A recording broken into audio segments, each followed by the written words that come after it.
दोस्तों, औरंगजेब के खिलाफ बहुत नफरत है इस देश में। होना भी चाहिए। जो राजा ने इतना अत्याचार किया हो नॉन मुस्लिम्स के खिलाफ, चाहे वो सिख धर्म के लोग हों या फिर हिंदू धर्म के लोग हों, उनको कन्वर्ट करवाता था। और जो कन्वर्ट करने के लिए तैयार नहीं होता था उसको पर बहुत अत्याचार होता था। हाल में एक मूवी रिलीज हुई छावा, जिसमें दिखाया गया कि शिवाजी के बेटा और सेकंड मराठा जो राजा थे संभाजी महाराज, उनके ऊपर कितना अत्याचार किया गया था। उस मूवी में डिटेल्ड रूप में दिखाया गया है। शब्दों से बयां करना मुश्किल है।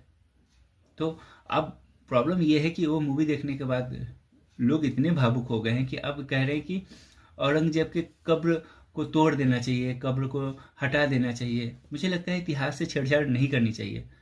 अगर ये एक विलन का कैरेक्टर है तो उससे भी सीख मिलता है कि व्हाट नॉट टू बी, एक राजा को क्या नहीं करना चाहिए।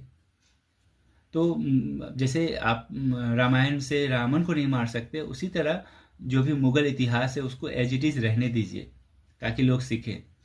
तो मैं जिक्र कर रहा था कि लोग इतनी नफरत क्यों करते हैं। दरअसल संभाजी के महाराज के साथ जो हुआ वो तो हम लोगों को पता है।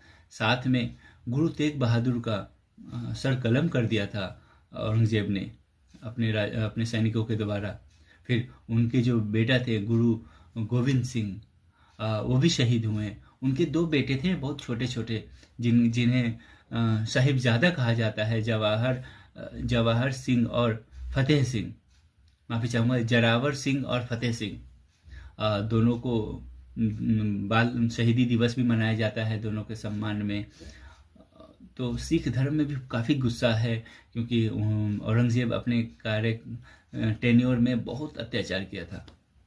लेकिन अच्छी बात यह है कि इन अत्याचारों के बावजूद भारत कभी टूटा नहीं, भारत कभी झुका नहीं।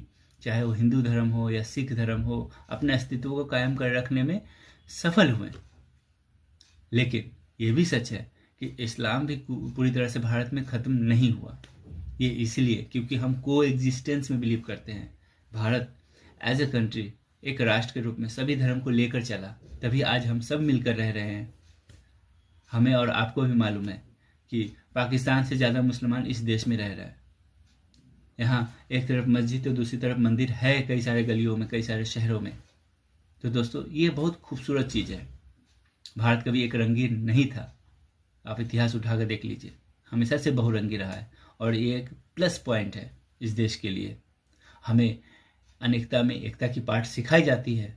अब ज़रूरत है कि इस पर अमल करें और राजाओं के चक्कर में ना आए। ये जो सो कॉल्ड पॉलिटिशियन हैं वो लड़वाते रहते हैं।